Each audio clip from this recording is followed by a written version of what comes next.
Eukaryotic cells. तो जो eukaryotic cells होते हैं दे पोजेस न्यूक्लियस, और जो न्यूक्लियस की अगर हम स्ट्रक्चर के हवाले से बात करें या वैसे बात करें तो ये सबसे लार्जेस्ट ऑर्गेनेली होती है यूकैरियोटिक सेल की, which accounts for around 10% of its volume. तो जो 10% वॉल्यूम यूकैरियोटिक सेल का होता है वो न्यूक्लियस ने घेरा होता है। And it also houses the genome, and through gene expression it coordinates the activities of the cell. तो सेल की सारी एक्टिविटीज़ को कोऑर्डिनेट कर रहा होता है और जीनोम को रखता है। और ये स्फेरिकल मेम्ब्रेन बाउंड ऑर्गेनेली होती है, और इसमें डिस्टिंक्ट कंपोनेंट्स इसके कुछ पाए जाते हैं जिनको हम वन बाय वन डिस्कस करेंगे, जिसमें न्यूक्लियर पोर्स हैं, राइबोसोम्स हैं, हेट्रोक्रोमेटिन हो सकता है, यूक्रोमेटिन इसमें हो सकता है, न्यूक्लियोप्लाज्म है या न्यूक्लियोलस है। तो ये सारे इसके कुछ कंपोनेंट्स हैं।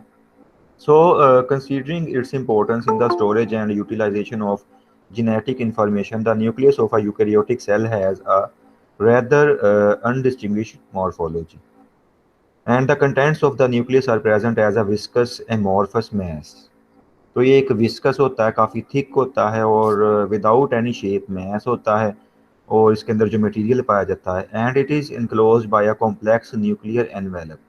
तो इसके इर्द गिर्द क्या होता है, न्यूक्लियस के एक न्यूक्लियर एनवेलप पाया जाता है that forms a boundary between the nucleus and the cytoplasm.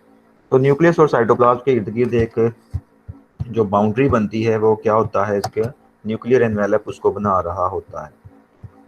सो अगर हम न्यूक्लियस की ओवरऑल कंपोनेंट्स की बात करें तो न्यूक्लियस के अंदर जो है वो बेशुमार कंपोनेंट्स इसके हो सकते हैं, लेकिन उनमें से जो ये स्टूडेंट्स आप बुक से पढ़ रहे हैं, आपकी बुक है जो भी आपसे इसमें शेयर भी की गई हुई कार्प की, ठीक है, तो जिराल्ड कार्प की बुक है cell and molecular biology of the cell, जो 2005 का एडिशन है। तो ये उसी का ये मटेरियल है सारा। तो न्यूक्लियस के अंदर टिपिकली अगर देखें हम तो इंटरफेज के दौरान, यानी नॉन माइटोटिक जो फेज होती है जिसमें सेल अभी डिवाइड नहीं कर रहा होता, तो न्यूक्लियस के अंदर ये स्ट्रक्चर्स पाई जाती हैं, जिसमें से फर्स्ट वन इज क्रोमोसोम्स। तो ये हाईली एक्सटेंडेड न्यूक्लियोप्रोटीन फाइबर्स होते हैं जिनको क्रोमेटिन कहते हैं। यानी आपको पता है ना कि क्रोमोसोम्स तब नजर आते हैं, तब विजिबल होते हैं जब सेल डिवाइड कर रहा होता है, जबकि नॉन डिवाइडिंग सेल्स के अंदर क्या पाए जाते हैं, क्रोमेटिन फाइबर्स पाए जाते हैं जो कि कंडेंस हो के क्रोमोसोम्स में कन्वर्ट हो जाते हैं जब सेल डिवाइडिंग फेज में चले जाता है, यानी माइटोटिक फेज में जब आ जाता है। तो इंटरफेज के दौरान सेल के अंदर जस्ट थ्रेड लाइक स्ट्रक्चर्स पाई जाती हैं which are termed as chromatin, जो कि हाईली डिस्पर्स्ड स्टेट होती है क्रोमोसोम्स की।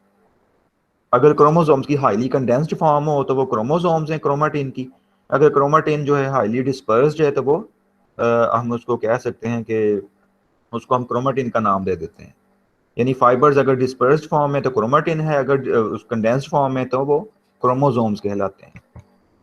तो अगर न्यूक्लियस की हम स्ट्रक्चर देखें ओवरऑल, तो इसमें अगर आप ये बाहर देखें तो न्यूक्लियर एनवेलप आपको नजर आ रहा है, जिसके अंदर आप न्यूक्लियर पोर्स देख रहे हैं छोटे छोटे से, और अंदर आपको ये क्रोमेटिन जो है वो नजर आ रहा है, और न्यूक्लियोलस उसके अंदर जो है एक या दो या ज्यादा भी हो सकते हैं डिपेंडिंग अपॉन द सेल। तो ये ओवरऑल उसकी जो है वो सेल की स्ट्रक्चर आप न्यूक्लियस की देख रहे हैं। तो न्यूक्लियस जो होता है it is completely surrounded by nuclear envelope, जो ये आप फर्स्ट कंपोनेंट इसका देख रहे हैं। And this consist of both an inner and outer membrane. तो इसमें अगर न्यूक्लियर एनवेलप में आप देखें तो एक इनर मेम्ब्रेन आपको ये नजर आ रही है और एक आउटर मेम्ब्रेन इसमें आप ऑब्जर्व कर सकते हैं, which run parallel to each other, and the envelope is perforated by small gaps known as nuclear pores. तो इसके अंदर छोटे छोटे परफोरेशन हुई हैं, सुराख बने हुए हैं, जिनको न्यूक्लियर पोर्स कहा जाता है। And these pores are around 100 nanometre wide in true diameter, ठीक है। And due to the presence of central regulatory proteins the true size of the gap is around 9 nanometre. तो इस तरह से ये स्मॉल साइज जो होता है ये कंट्रोल करता है मॉलिक्यूल्स को इन और आउट ऑफ द न्यूक्लियस। यानी न्यूक्लियर पोर्स जो होते हैं ना, ये मॉलिक्यूल्स की एंट्री को रेगुलेट कर रहे होते हैं कि अंदर कितने आने हैं और बाहर कितने जाने हैं। तो लार्ज जो मॉलिक्यूल्स होते हैं वो लार्ज प्रोटीन्स या न्यूक्लिक एसिड्स जो होते हैं वो इस तरह से न्यूक्लियर पोर्स के अंदर से आर पार नहीं गुजर सकते हैं। और इस तरह से न्यूक्लियर एनवेलप जो होता है it is very selective and it separates the contents of the nucleus from that of the cytoplasm, क्योंकि न्यूक्लियस साइटोप्लाज्म के अंदर पड़ा होता है ना। तो इस तरह से ये जो न्यूक्लियर एनवेलप है ये बड़ा ही सिलेक्टिव है, इसमें से लार्जर मॉलिक्यूल्स तो न्यूक्लियर पोर्स में से पास नहीं करेंगे, जबकि स्मॉलर जो होंगे वो पास कर सकते हैं। तो इसके बाद अगर आप ये सेकंड कंपोनेंट देखें, क्रोमेटिन है, तो क्रोमेटिन जो है it is described as a DNA that is complex with proteins. तो यानी ऐसा डीएनए जो प्रोटीन के साथ मिला हुआ हो तो वो क्रोमेटिन होता है। इसमें अब डीएनए भी होता है, आरएनए भी होता है, और हिस्टोन प्रोटीन्स भी हो सकती हैं, नॉन हिस्टोन प्रोटीन्स भी हो सकती हैं। यानी क्रोमेटिन की कंपोजिशन अगर हम देखें तो बेसिकली इसमें डीएनए और प्रोटीन होती है, DNA plus protein is equal to chromatin. तो प्राइमरी प्रोटीन कंपोनेंट्स जो क्रोमेटिन के होते हैं, these are histones which are highly basic proteins and that are red that associate readily with the DNA, जो DNA के साथ कंबाइन कर जाती हैं और फिर न्यूक्लियोसोम्स बनते हैं। यानी हिस्टोन्स जब डीएनए से मिल जाती हैं तो न्यूक्लियोसोम्स बनते हैं which are the subunit of chromatin. And specifically, a nucleosome describes a segment of DNA which is associated with 8 histone proteins. तो 8 हिस्टोन प्रोटीन दरमियान में होती है, उसके इर्द गिर्द डबल स्ट्रैंडेड डीएनए कॉइल करता चला जाता है after every 200 nucleotides and it forms a complex termed as nucleosomes, जिसको हम नेक्स्ट आगे डिस्कस करेंगे और देखेंगे भी। और न्यूक्लियोसोम्स जो जो होता है, इसकी वजह से क्या होता है कि जो डीएनए होता है ये कंपैक्टली जो है वो अरेंज हो जाता है with in a short space of the nucleus. और क्रोमेटिन जो होता है, फिर ये इसकी भी आगे फर्दर टाइप्स हैं कि इसमें एक यूक्रोमेटिन होता है और एक हेट्रोक्रोमेटिन होता है। यूक्रोमेटिन जो होता है, ये क्रोमेटिन ऐसा होता है जो कि जीन एक्सप्रेशन देता है और जो कि beads on a string appearance show कर रहा होता है। जबकि हेट्रोक्रोमेटिन जो होता है वो इनएक्टिव क्रोमेटिन होता है और वो डेंसली पैक्ड होता है, और इलेक्ट्रॉन माइक्रोस्कोपिकली अगर हम उसे देखें तो वो जो होता है लाइट चेन देता है। यानी कि हेट्रोक्रोमेटिन जो है वो डार्कली स्टेन्ड होगा, जबकि यूक्रोमेटिन लाइटली स्टेन्ड उसका रीजन ऑब्जर्व किया जा सकता है। उसके बाद अगर हम न्यूक्लियोलस को देखें तो ये जो थर्ड कंपोनेंट आप देख रहे हैं न्यूक्लियोलस, तो न्यूक्लियोलस क्या है? It is a site of ribosome and ribosomal RNA production.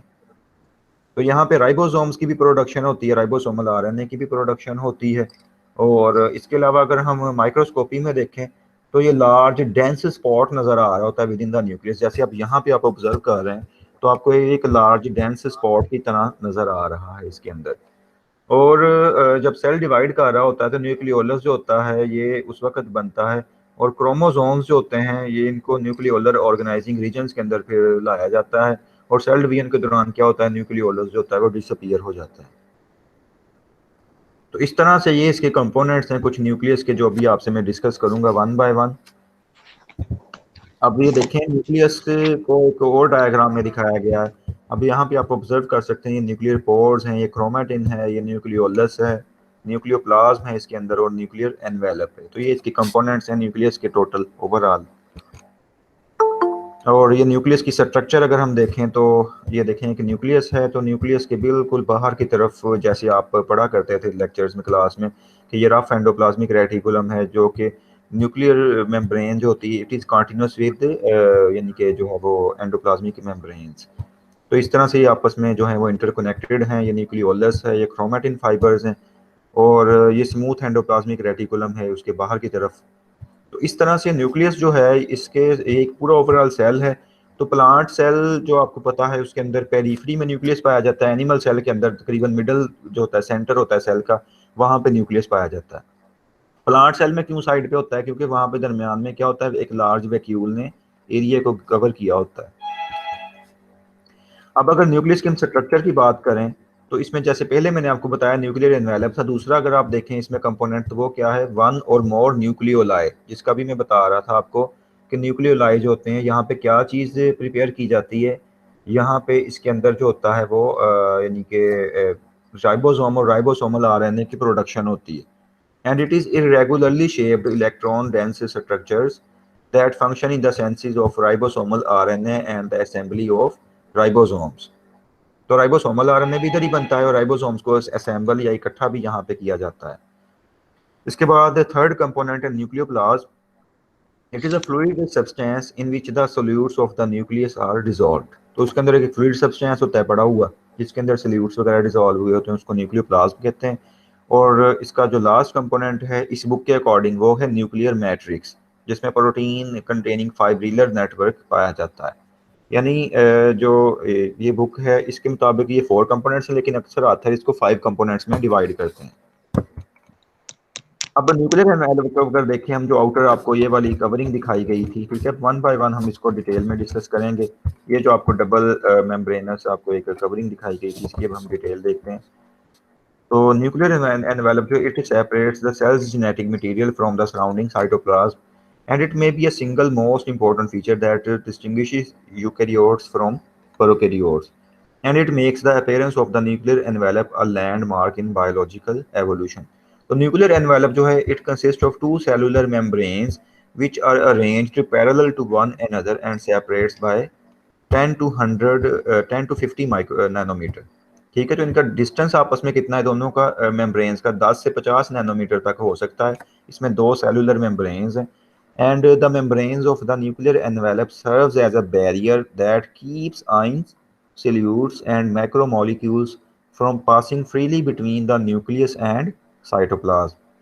तो जैसे भी बताया कि आपको कि ये एक बैरियर है जिसमें आयंस, सल्यूट्स या मैक्रोमोलिक्यूल्स को जो है वो सिलेक्टिवली पास किया जाएगा, जो ख़ास तौर पे लार्जर मैक्रोमोलिक्यूल्स हैं। जैसे अभी मैं आपको बता रहा था कि कुछ इसमें न्यूक्लियस के अंदर डीएनए जैसे है या कोई और है, न्यूक्लिक एसिड है, लार्जर प्रोटीन्स हैं, ये इन पोर्स में से पास नहीं कर पाएंगी, जबकि दूसरे जो मटेरियल्स हैं, जो स्मॉल मॉलिक्यूल्स हैं, वो पास कर सकते हैं न्यूक्लियर पोर से। So the two membranes are fused at sides forming circular pores. अब जो न्यूक्लियर पोर्स होते हैं बेसिकली ये दोनों जो उसकी मेम्ब्रेन्स हैं उनकी फ्यूजन से बनते हैं, and that contain complex assemblies of proteins. तो इसके अंदर प्रोटीन्स की बहुत ज़्यादा असेंबलीज होती हैं जिसकी वजह से ये न्यूक्लियर पोर्स बन रहे होते हैं। And the average mammalian cell contains several thousand nuclear pores. तो एक मेमेलियन सेल के अंदर कई हज़ार न्यूक्लियर पोर हो सकते हैं पर सेल, जहाँ से मटेरियल्स की ट्रांसपोर्ट इन या आउट होती है। जैसे इवन आपने पढ़ा पढ़ा करते थे ना कि जब ट्रांसक्रिप्शन होती है तो जो मैसेंजर आरएनए होता है वो भी न्यूक्लियर पोर से बाहर निकल जाता है। तो न्यूक्लियर पोर जो है उसकी एग्जिट करवाते हैं वहाँ से। अब नेक्स्ट हम इसमें कंपोनेंट अगर देखें तो वो न्यूक्लियोसोम है। न्यूक्लियोसोम मतलब अभी जो आपको बता रहा था कि क्रोमेटिन जो होता है it is made up of nucleosomes. तो लोएस्ट लेवल जो क्रोमोसोम ऑर्गेनाइजेशन का है वो क्या है, न्यूक्लियोसोम है। तो chromosomes are composed of DNA and associated proteins which together is called chromatin.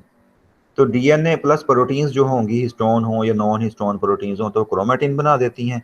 और ऑर्डरली पैकेजिंग जो होती है यूकैरियोटिक डीएनए की, it depends on histones which are a remarkable group of small proteins that possess an unusually high content of the basic amino acids arginine and lysine। यानी histone proteins जो होती हैं ना, इसके अंदर बेसिक अमाइनो एसिड कंटेंट बहुत ज़्यादा होता है। इसी वजह से ये एसिडिक डीएनए को अपने इर्द गिर्द कॉइल कर सकती हैं। यानी जो एसिडिक डीएनए है ना, वो इस बेसिक हिस्टोन के इर्द गिर्द कॉइल कर जाता है आफ्टर एवरी 200 न्यूक्लियोटाइड्स, और इससे एक बीड लाइक स्ट्रक्चर बनती है, एक तस्बीह के दाने की तरह की स्ट्रक्चर बनती है, which is termed as nucleosome. And histones are divided into 5 classes which can be distinguished by their arginine और लाइजीन रेशियो। यानी उसमें जो 5 क्लासेस हैं वो पहले है, फिर H1 है, फिर H2A, फिर H2B, फिर H3, फिर H4, इस तरह से ना वो 5 क्लासेस में इसको डिवाइड किया गया है। और अमाइनो एसिड सीक्वेंसेस जो हिस्टोन्स की होती हैं, पर्टिकुलरली H3 या H4 की, उनके अंदर बहुत कम चेंज आया है एवोल्यूशनरी टाइम के अंदर। यानी ऐसे हिस्टोन प्रोटीन्स जो कि एवोल्यूशनरी कंजर्व्ड रही हों, जो बहुत ज़्यादा चेंज हुई हों, यानी तमाम स्पीशीज़ के अंदर उनकी स्ट्रक्चर तकरीबन सेम होती हो, तो उनको हम एवोल्यूशनरी कंजर्व्ड कहते हैं। ठीक है, ऐसी यानी प्रोटीन्स या ऐसी चीज़ें या ऐसे मॉलिक्यूल्स जो कि तमाम जानदारों के अंदर तकरीबन सेम हों, उनकी स्ट्रक्चर में या फंक्शन में बहुत कम चेंज आया हो तमाम स्पीशीज़ में, मतलब यीस्ट में भी वैसे ही हों, ह्यूमन बींग्स में भी वैसे ही हों, तो ऐसी प्रोटीन्स के लिए हम वर्ड यूज़ करते हैं एवोल्यूशनरी कंजर्व्ड। अब उसके एग्जांपल्स क्या हैं, ये H3 और H4 हिस्टोन प्रोटीन्स जो हैं ये बहुत ही ज़्यादा कम चेंज हुई हैं over the course of evolution. जबकि जो H4 हिस्टोन्स हैं पीज की या काउस की, यानी मटर को देखें या काउस को देखें, तो उसके अंदर क्या हुआ है, 102 अमाइनो एसिड्स पाए जाते हैं and their sequences differ at only 2 amino acid residues. अब देखो 102 अमाइनो एसिड्स हैं H4 हिस्टोन के, लेकिन उसमें से कितना डिफरेंस है सिर्फ पी और काउस में, कि सिर्फ 2 अमाइनो एसिड का डिफरेंस आ रहा है। 2 अमाइनो एसिड की सीक्वेंस एक दूसरे से वेरी करती है, बाकी जो 100 अमाइनो एसिड्स हैं पीज के या काउस के हिस्टोन H4 के, वो क्या हैं, सेम पाए जाते हैं। अब हिस्टोन्स क्यों एवोल्यूशनरी कंजर्व्ड प्रोटीन्स हैं, यानी एवोल्यूशन ने इनको अब तक क्यों कंजर्व किए हुए रखा है। तो ये क्वेश्चन इसमें एक बनता है, तो इसका आंसर क्या है कि इसकी एक रीज़न है कि histones interact with the backbone of the DNA molecule which is identical in all organisms. इसकी ये आंसर है क्योंकि हिस्टोन डीएनए के साथ जो है वो इंटरेक्ट करती हैं। अभी जैसे आपको पहले डिस्कस किया है कि इनके अंदर बेसिक अमाइनो एसिड्स ज़्यादा पाए जाते हैं हिस्टोन प्रोटीन्स के अंदर। अमाइनो एसिड्स की भी कई टाइप्स हैं ना, कुछ एसिडिक होते हैं, कुछ बेसिक होते हैं, कुछ न्यूट्रल होते हैं।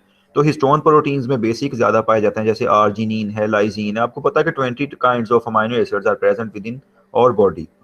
तो उनमें से जो है आर्जिनिन और लाइजीन जो है दे आर वेरी बेसिक, यानी इनके ऊपर जो है वो आप कह लें कि पॉजिटिव चार्ज होता है, डीएनए नेगेटिवली चार्ज होता है। तो इसीलिए जो डीएनए होगा इनके इर्द गिर्द रैप अराउंड कर जाएगा। जैसे आप यहाँ पे आप नीचे ये देख सकते हैं कि एक क्रोमोजोम है, वो क्रोमोजोम के सुपर क्वाइल्स आप ऑब्जर्व कर सकते हैं उसके छोटे से पोर्शन में। तो ये सुपर क्वाइल्स जो हैं ये आगे फर्दर जो है इसमें अगर आप देखें तो ये 8 जो हैं वो न्यूक्लियोसोम के आप उसमें हिस्टोन प्रोटीन्स को देख सकते हैं कि न्यूक्लियोसोम के पार्टिकल में। तो ये जो आप न्यूक्लियोसोम देख रहे हैं इसमें 8 हिस्टोन प्रोटीन्स आप छोटी छोटी बीड लाइक नजर आ रही हैं आपको। तो इसके इर्द गिर्द डबल स्ट्रैंडेड डीएनए क्वाइल किया हुआ है, क्वाइलिंग उसकी हुई हुई है, जैसे आप यहाँ पे ऑब्जर्व कर सकते हैं, ये क्वाइल किया हुआ डीएनए। तो this structure is termed as nucleosome, जिसमें 8 हिस्टोन प्रोटीन्स पाई जाती हैं H1 के अलावा। यानी इसमें H2A होगी, H2B होगी, H3 और H4, 4 हिस्टोन प्रोटीन्स पाई जाती हैं इस न्यूक्लियोसोम के अंदर। और जो H1 होती है वो इसके बाहर होती है, जो इनको सपोर्ट कर रही होती है, यानी वो एवोल्यूशनरी कंजर्व्ड प्रोटीन है।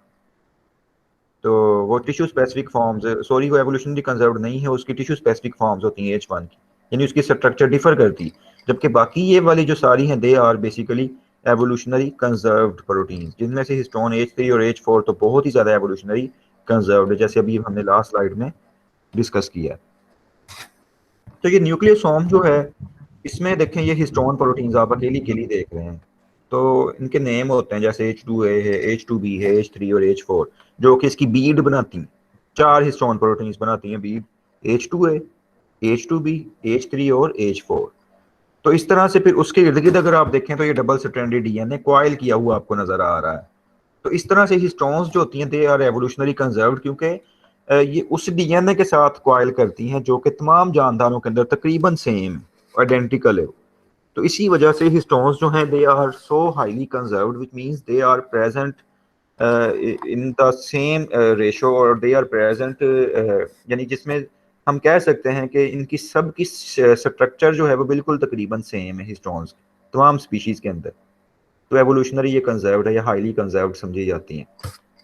इसके अलावा जितने भी अगर हम देखें अमाइनो एसिड्स हैं हिस्टोन मॉलिक्यूल्स के अंदर, वो क्या करते हैं एक दूसरे के साथ इंटरेक्शन करते हैं मॉलिक्यूल्स में, और वो डीएनए और हिस्टोन का आपस में इंटरेक्शन हो सकता है। इससे क्या होता है कि बहुत कम अमाइनो एसिड्स ऐसे होते हैं हिस्टोन के जिनको रिप्लेस किया जा सकता है दूसरे अमाइनो एसिड्स के साथ।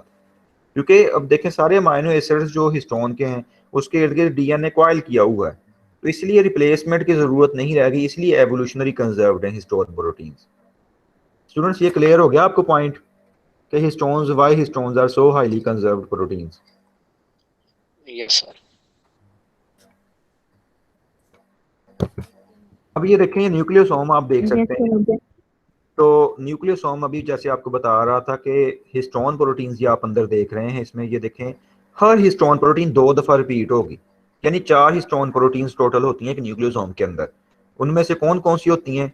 H2A, H2B, जैसे ये देख रहे हैं आप यहाँ पे H2 है, ये H2B है, फिर H3 और H4। अब अगर आप गौर से देखें इसको तो 2-2 दफा हर प्रोटीन रिपीट हो रही है हिस्टोन प्रोटीन। टोटल 8 होती है ना इसके अंदर न्यूक्लियोसोम के अंदर।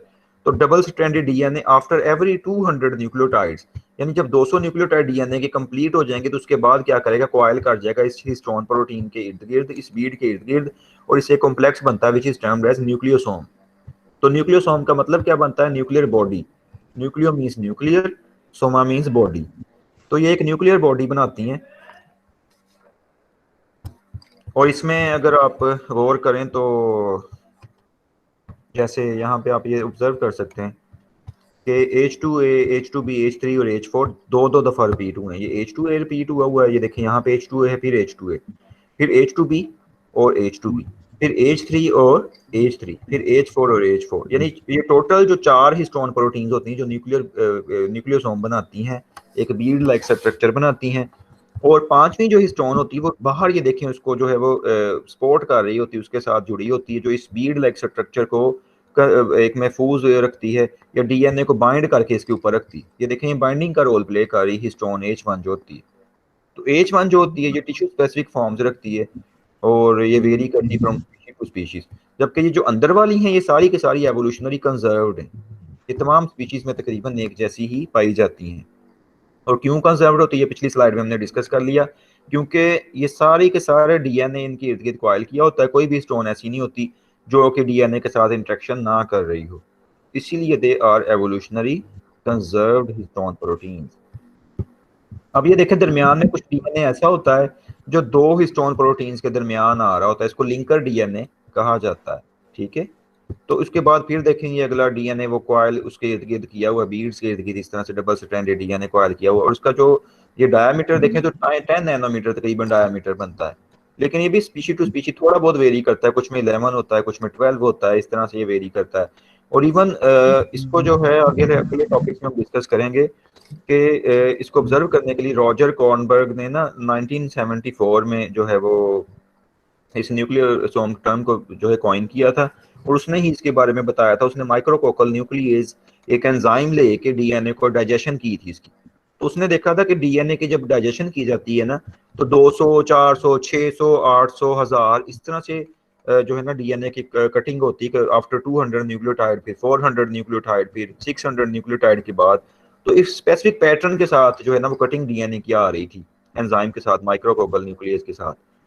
तो तब उसे पता चला कि बेसिकली ये बीड लाइक स्ट्रक्चर्स होती हैं जो कि 200 न्यूक्लियोटाइड को जिनके ऊपर कॉइल किया होता है डीएनए का, ये जो न्यूक्लियोटाइड्स हैं डीएनए के 200 इसके ऊपर कॉइल किए होते हैं। तो इसीलिए फिर 200 के बाद आगे से जब कट आएगा तो 400 होगा, फिर 600, फिर 800, इस तरह से, यानी कि वो कटिंग जो है बड़ी स्पेसिफिक पैटर्न से होती थी। तब ये न्यूक्लियोसोम के बारे में पता चला था। अब न्यूक्लियोसोम की हिस्ट्री को अगर हम देखें तो अर्ली 1970s में देखा गया कि जब क्रोमेटिन को हम ट्रीट करते हैं नॉन स्पेसिफिक न्यूक्लियेसिस के साथ, यानी माइक्रोकोकल न्यूक्लियेज एक एंजाइम है उसकी, उसके से जब हम इसे ट्रीट करते हैं तो इससे क्या होता है, डीएनए जो होता है वो फ्रेगमेंट्स में कन्वर्ट हो जाता था। और फ्रेगमेंट्स जो होते थे उनका साइज कितना होता था, तकरीबन उसके ऊपर 200 बेस पेयर्स की लेंथ डीएनए की पाई जाती थी। यानी पहले 200 से कट लगेगा, फिर 400 से, फिर 600 से, फिर 800 से, तो वो स्पेसिफिक 200 न्यूक्लियोटाइड के बाद कट आता था। तो उससे पता चला कि दरमियान में बीड लाइक स्ट्रक्चर्स होते हैं जिनके ऊपर 200 न्यूक्लियोटाइड डीएनए के रैप किए होते हैं, जिनको न्यूक्लियोसोम कहा जाता है। तो इसी तरह से सिमिलर ट्रीटमेंट नेकेड डीएनए की जब देखी गई जिसमें कोई भी प्रोटीन्स नहीं थी, यानी न्यूक्लियोसोम की प्रोटीन नहीं थी, H2A, H2B, H3, H4 वगैरह नहीं थी, ये जो अंदर आप देख रहे हैं बीड के अंदर, तो ये वाली जो प्रोटीन्स नहीं थी, तो इससे क्या हुआ, रैंडमली साइज्ड पॉपुलेशन जो है वो फ्रेगमेंट्स की हासिल हुई। और इस फाइंडिंग से पता चला कि क्रोमोसोमल डीएनए जो था it is protected from enzymatic attack. तो यानी ये जो प्रोटीन्स के इर्द गिर्द डीएनए जो बाइंड किया होता है ना, इससे क्या होता है कि वो वाला डीएनए जो होता है वो उसके प्रोटीन उससे हिफाजत कर रही होती हैं कि वो माइक्रोकोकल न्यूक्लियस वगैरह के से डाइजेस्टिंग ना उसकी हो जाए, वो डाइजेस्ट ना हो जाए, या वो उसको काट ना दें एंजाइम्स। तो इस तरह से पीरियोडिक लेंथ के साथ साथ जो है ये प्रोटीन्स पाई जाती थी, इसके बारे में अंदाजा किया गया और ये अज्यूम किया गया कि प्रोटीन्स जो होती हैं डीएनए के साथ एसोसिएशन रखती हैं और इस तरह से डीएनए की प्रोटेक्शन हो जाती है। और 1974 में ये डाटा जो था रॉजर कॉर्नबर्ग ने, यानी कि न्यूक्लियस डाइजेशन के बाद हासिल किया, और रॉजर कॉर्नबर्ग ने ही इस टर्म को सबसे पहले जो है वो न्यूक्लियोसोम को कॉइन किया था कि व्हाट इज न्यूक्लियोसोम, ठीक है। तो हार्वर्ड यूनिवर्सिटी में ये जो है ये एक क्रोमेटिन को जब डाइजेस्ट कर रहा था तो इसको 200, 400, 600, 800 न्यूक्लियोटाइड्स के बाद एक खास जो है वो स्ट्रक्चर्स हासिल हुई जिनको फिर न्यूक्लियोसोम्स का नाम दिया गया। अच्छा, तो इसमें मैं आपको ना एक जो आपकी डी रोबर्टीज की सेल एंड मोलेकुलर बायोलॉजी, उसके फिर पेजेस भी शेयर आपसे कर दूंगा। तो उसमें एक टेबल बना हुआ है इसके हवाले से, न्यूक्लियोसोम के हवाले से, ठीक है। तो उसमें वो हिस्टोन प्रोटीन उसकी दिखाई गई हैं कि कौन कौन सी किस तरह की होती हैं और कौन सी प्रोटीन का कितना मोलेकुलर वेट, एक टेबल सा बना हुआ है, वो भी आप वहाँ से फिर टेबल को प्रिपेयर कर लेंगे। तो कॉर्नबर्ग ने ये प्रपोज तब सबसे पहले किया था हिस्ट्री में कि डीएनए और हिस्टोन प्रोटीन्स होती हैं, they are organised into repeating subunits called nucleosomes. जैसे यहाँ पे आप देख रहे हैं कि ये थोड़े थोड़े फासले पे बार बार न्यूक्लियोसोम्स की फॉर्मेशन होती चली जा रही है। जैसे यहाँ पे आप ये देख रहे हैं कि क्रोमोसोम है, उसकी ये सुपर क्वाइल्स हैं, फिर वहाँ पे ये न्यूक्लियोसोम बार बार कुछ फासले के बाद डीएनए के न्यूक्लियोसोम की फॉर्मेशन हुई हुई, ठीक है। तो इस तरह से न्यूक्लियोसोम की फॉर्मेशन जो है उसने ऑब्जर्व की थी और उसने ये बताया था सबसे पहले रॉजर कॉर्नबर्ग ने। अब न्यूक्लियोसोम की अगर हम स्ट्रक्चर को देखें तो each nucleosome contains a nucleosome core particle consisting of 146 base pairs of supercoiled DNA. अब ये देखें, जो ये वाला है ना न्यूक्लियोसोम का core particle, this is termed as core particle, जिसके अंदर 8 हिस्टोन के जो मॉलिक्यूल्स हैं वो पाए जाते हैं, जिसके ऊपर ये डबल स्ट्रैंडेड डीएनए कॉइल किया हुआ है। तो 8 हिस्टोन के पार्टिकल्स जो पाए जाते हैं उनमें से चार टोटल होते हैं जो कि 2 दफा रिपीट हुए होते हैं। जैसे मैंने अभी पहले बताया आपको कि H2A H2A H2B H2B, फिर H3 फिर H4 तो ये 4 हिस्टोन प्रोटीन्स जो तीन के इर्द गिर्द जो है डबल स्ट्रैंडेड डीएनए कॉइल किया होता है। अब क्वेश्चन ये है कि ये जो डीएनए इसके ऊपर कॉइल किया हुआ है हिस्टोन के ऊपर, इसकी कितनी टोटल लेंथ होती है, इसके अंदर कितने न्यूक्लियोटाइड्स पाए जाते हैं। तो ये भी रॉजर कॉर्नबर्ग ने बताया था कि ये इसके ऊपर टोटल न्यूक्लियोटाइड की जो लेंथ है वो होती 146 बेस पेयर्स, जबकि माइक्रोकोकल न्यूक्लियस कट लगाता था यहाँ पे दो के दरमियान में, दो जो न्यूक्लियोसोम्स है ना उनके दरमियान में भी तो ये डीएनए आपको एक्स्ट्रा नजर आ रहा है ना। तो कट जब यहाँ पे लगेगा तो टोटल न्यूक्लियोटाइड कितने हासिल होंगे, 200। वैसे जो इससे जो कोर पार्टिकल के ऊपर न्यूक्लियोटाइड से डीएनए के ये रैप किए हुए हैं डबल स्ट्रैंडेड डीएनए के, वो कितने होंगे टोटल न्यूक्लियोटाइड्स, 146। जबकि जो कटिंग से हासिल होते थे वो कितने होते हैं, 200। तो वो 200 कैसे हैं कि कुछ इधर से कट आया पिछली बीड से, ये देखें साइड पे थोड़ा सा बड़ा हुआ डीएनए देख रहे हैं आप, जहां से माइक्रोकोकल ने कट लगाया था। तो कुछ ये न्यूक्लियोटाइड ऐड हो गए, कुछ इधर से दरमियान से कट आना है, आधे इधर चले जाने आधे इधर आ जाने, कट जहां से लगना है। तो इसीलिए 200 न्यूक्लियोटाइड हासिल होते थे जब भी माइक्रोकोकल न्यूक्लियस एंजाइम से इसको कट करके ऑब्जर्व किया जाता था। तो न्यूक्लियोसोम बीड के ऊपर जो है या कोर पार्टिकल के ऊपर न्यूक्लियोटाइड की तादाद कितनी, 146। और ओवरऑल जो न्यूक्लियोसोम के पार्टिकल्स पे अगर हम डबल स्ट्रैंडेड डीएनए को काउंट करें तो कितने भी बेस पेयर्स का होता है, तो वो होगा 200 बेस पेयर्स का। ये क्लियर हुआ स्टूडेंट्स आपको? Yes sir. जी सर। तो अब इसमें देखें कि इसमें 146 base pairs super coiled DNA के होते हैं which are wrapped almost twice around a disc shaped complex of 8 histone molecules. तो ये डिस्क शेप स्ट्रक्चर बनती है। ये ज्यादा वाजिया जो है वो ही जो डी रॉबर्टिस की बुक है उसमें ये दिखाई गई है। वो सॉफ्ट फॉर्म में नहीं बुक मिलती, उसकी हार्ड ही कॉपी थी मेरे पास, तो उसके मैं वो पिक्स लेके आपसे शेयर कर दूंगा, ठीक है। आपने मुझे फिर वो ईमेल कर देनी है, फिर वो मैं आपको गूगल क्लासरूम में भी उसको शेयर कर दूंगा, ठीक है। तो हिस्टोन को और जो है इसके अंदर nucleosome consist of 2 copies of each histone. जैसे भी अभी आपको बता रहा था कि हर हिस्टोन की 2 कॉपीज न्यूक्लियोसोम के अंदर आएंगी। H2A भी 2 दफा रिपीट हुआ है, H2B भी 2 दफा रिपीट हुआ है, H3B और H4 भी 2 दफा रिपीट हुआ है, जो कि एक ऑक्टामर बना देते हैं, यानी 8 उसमें जो है वो पाई जाएंगी हिस्टोन प्रोटीन। जैसे यहाँ पे ये आप ऑब्जर्व कर सकते हैं ये बात।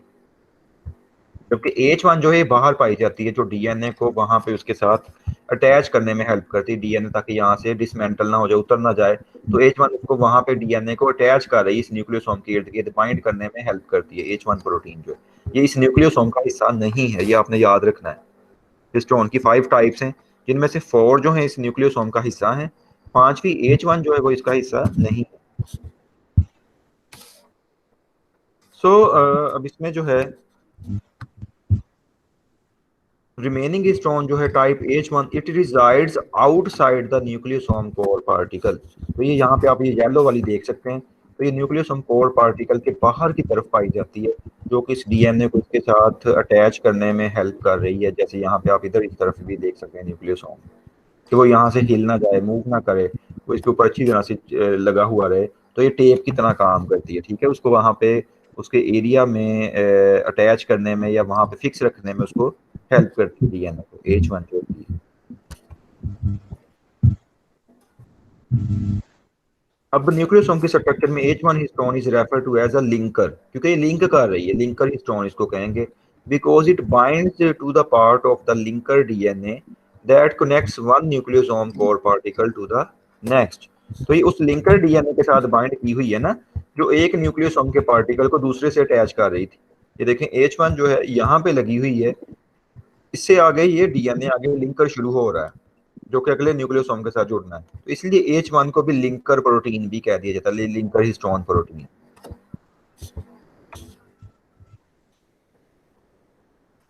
अब फ्लोरेसेंस स्टडीज जब की गई तो इसने बताया कि H1 मॉलिक्यूल जो होता है it is continuously dissociate and reassociate with chromatin. तो H1 क्या करता है, ये कभी उतर जाता है, कभी साथ लग जाता है क्रोमेटिन के। तो इस तरह से H1 मॉलिक्यूल जो होता है ये अपनी मर्जी से जब चाहे उसको अटैच करवाता है, जब चाहे साइड पे हो जाता है, डिसोसिएट कर जाता है। So together the H1 protein and the histone octamer interact with about 168 base pairs of DNA. तो 146 से थोड़े ज्यादा हो जाएंगे क्योंकि हिस्टोन के साथ भी कुछ इंटरेक्ट कर रहे हैं ना H1 के साथ। तो 168 बेस पेयर्स वहां पे डीएनए के पाए जाते हैं टोटल। यहाँ पे ये जो आप यहाँ पे ऑब्जर्व कर रहे हैं, यहाँ पे इसके पीछे भी डीएनए कुछ कॉइल किया हुआ है, तो वो भी मिला के 146 नहीं रहेंगे बल्कि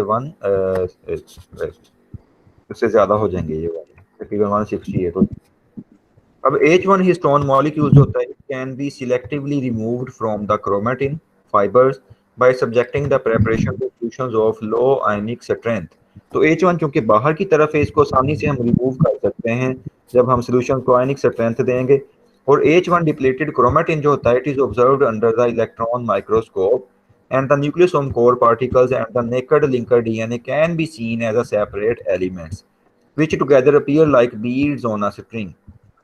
तो जब हम H1 डिप्लीटेड क्रोमेटिन को ऑब्जर्व करते हैं ना, तो उसमें ये लिंकर डीएनए भी ऑब्जर्व होता है और ये जो कोर पार्टिकल है न्यूक्लियोसोम का ये भी ऑब्जर्व किया जा सकता है। तो इस तरह से H1 जो है इसको सेपरेट करके इलेक्ट्रॉन माइक्रोस्कोप के नीचे इनको ऑब्जर्व किया जा सकता है। न्यूक्लियोसोम में अगर हम ओवरऑल देखें न्यूक्लियोसोम के स्ट्रक्चर में, तो histone modification is not the only mechanism that altars the histone characters of the nucleosomes. In addition to the four conventional core histones discussed above, several alternative versions of the H2A and H3 histones are also synthesized in most cells. तो जरूरी नहीं है कि ये 5 histones ही पाई जाएं। अब recent ये book है, रीसेंट इसमें जो है एनालिसिस किया गया है, उसमें पता चला है कि हिस्टोन 5 के अलावा भी कुछ हिस्टोन की फॉर्म्स हैं जो कि कुछ सेल्स के अंदर बनती हैं, यानी 5 हिस्टोन्स के अलावा भी हो सकती हैं। The importance of these histone variants as they are called remains largely unexplored, but they are thought to have specialized functions. तो जो बाकी हैं रिमेनिंग हिस्टोन की टाइप्स, हो सकता है कि वो उसके भी कुछ स्पेशलाइज्ड फंक्शंस होते हों जो फ्यूचर में हमें पता चले। और लोकलाइजेशन या एपरेंट फंक्शन जो इनके वेरिएंट्स का हिस्टोन्स का, जैसे CENPA है एक, ठीक है, तो इसी तरह से दूसरा इसका एक वेरिएंट है H2AX। It is distributed to the chromatin, वो पूरे क्रोमेटिन में ही पाई जाती हैं। इसकी कुछ यानी और तरह की फॉर्म्स हैं ये हिस्टोन्स की, where it replaces conventional H2A in a fraction of the nucleosomes. तो जहां पे ये होंगी ना CENPA या H2AX, तो ये H2A को रिप्लेस कर देंगी वहां पे डीएनए के अंदर। तो ये रिसेंट बुक के अंदर अभी बताया गया है, जो 2005 का एडिशन अभी जिसमें से मैं आपको पढ़ा रहा हूँ, ठीक है। इससे पहले आइडिया वही था कि जस्ट 5 हिस्टोन प्रोटीन्स ही होती हैं। So H2AX it becomes phosphorylated at sites of DNA strand breakage and may play a role in recruiting the enzymes that repair the DNA। तो अब ये जो हिस्टोन H2AX है ना, इसके बारे में साइंटिस्ट का ख्याल है कि ये बड़ी इंपॉर्टेंट है, ये फॉस्फोरिलेशन करती है। अब आपको पता कोई भी मॉलिक्यूल में जिसमें एडिशन ऑफ ATP हो जाए तो वो एक्टिव हो जाता है मॉलिक्यूल। तो फॉस्फोरिलेशन डीएनए की वहां पे हो जाती है, वो एक्टिवेटेड हो जाता है डीएनए। जैसे विंडो को एक्टिवेट किया जाए तो वो ज्यादा अच्छा फंक्शन परफॉर्म करती है। तो डीएनए की जहाँ पे ब्रेकेज कभी हो जाए, जैसे एक्सरे से ब्रेकेज हो सकती है, किसी भी वजह से ब्रेकेज हो जाए डीएनए की, तो वहां पे उस डीएनए को रिपेयर करने का काम H2AX करेगी, जो कि उसकी वेरिएंट फॉर्म है हिस्टोन प्रोटीन की, जो अब ऑब्जर्व रिसेंटली की गई। इसी तरह से जो दो दूसरी कोर हिस्टोन वेरिएंट्स हैं, जो H2AZ है या H33 है, H यानी कि 33 है ये उसकी वेरिएंट, यानी कि फुल स्टॉप साथ लगा होता है। जो वेरिएंट होता है ना उसके साथ देखें ट्रू नेम के साथ आगे फुल स्टॉप लगा के, जैसे X लिखा हुआ है तो इसी तरह से फुल स्टॉप लगा के 3 है या Z है, ये उसकी वेरिएंट है। They have been implicated in numerous activities including the activation of transcription, but their role are debated. तो ख्याल किया गया है कि हो सकता है कि ये ट्रांसक्रिप्शन को एक्टिवेट करती हो ये वाली जो हिस्टोन प्रोटीन्स हैं, लेकिन अभी तक इनका रोल जो है उसके ऊपर बहस चल रही है कि क्या रोल हो सकता है। लेकिन ये भी कुछ हिस्टोन की वेरिएंट्स हैं, ये आपको याद रखना है कि जो नई डिस्कवर। अब न्यूक्लियोसोम की अगर हम इंपॉर्टेंस की बात करें तो न्यूक्लियस जो होता है अगर आप उसको देखें तो इसका 10 जो है वो नैनोमीटर तकरीबन डायमीटर होता है and it PACS 2000 times this length of DNA with its boundaries. ठीक है। तो अब इसमें देखें कि इसकी बाउंड्रीज के साथ साथ तकरीबन जो है वो 20,000 टाइम्स का जो डीएनए की लेंथ है उसको ये बाउंड अपने साथ कर सकता है। और न्यूक्लियोसोम्स जो होते हैं ये सारे इस कंपैक्शन में हेल्प करते हैं। अदरवाइज इतना लेंथी डीएनए इतने छोटे न्यूक्लियस के अंदर कैसे समा सकता था। इतना लेंथी डीएनए है, अगर डीएनए की लेंथ हम मेजर करें तो इसमें मुख्तलिफ साइंटिस्ट की मुख्तलिफ राय रही है कि जमीन से अगर दूसरे सितारे तक भी डीएनए को अपने अनरैप कर लें तो उसकी लेंथ इतनी भी हो सकती है। तो इतना लेंथी डीएनए जो है वो इतने छोटे से न्यूक्लियस के अंदर कैसे मिरेकुलसली फिट हुआ उसकी रीजन यही है न्यूक्लियोसोम, क्योंकि इसकी हिस्टोन प्रोटीन बेसिक है। डीएनए की जो प्रोटीन्स होती हैं वो क्या होती हैं, एसिडिक होती है। डीएनए जो होता है बेसिकली इट इज एसिडिक, क्योंकि उसमें वो फॉस्फेट ग्रुप्स पाए जाते हैं ना। तो डीएनए नेगेटिवली चार्ज है, हिस्टोन प्रोटीन पॉजिटिवली चार्ज है, इसलिए वो इसके इर्द गिर्द अच्छी तरह से टाइटली कॉइल कर जाता है इतना लेंथी डीएनए। तो वो बहुत छोटी स्पेस में फिर आ जाता है। तो with a nucleotide spacing of 0.34 nanometer, the 200 base pairs of a single 10 nanometer nucleus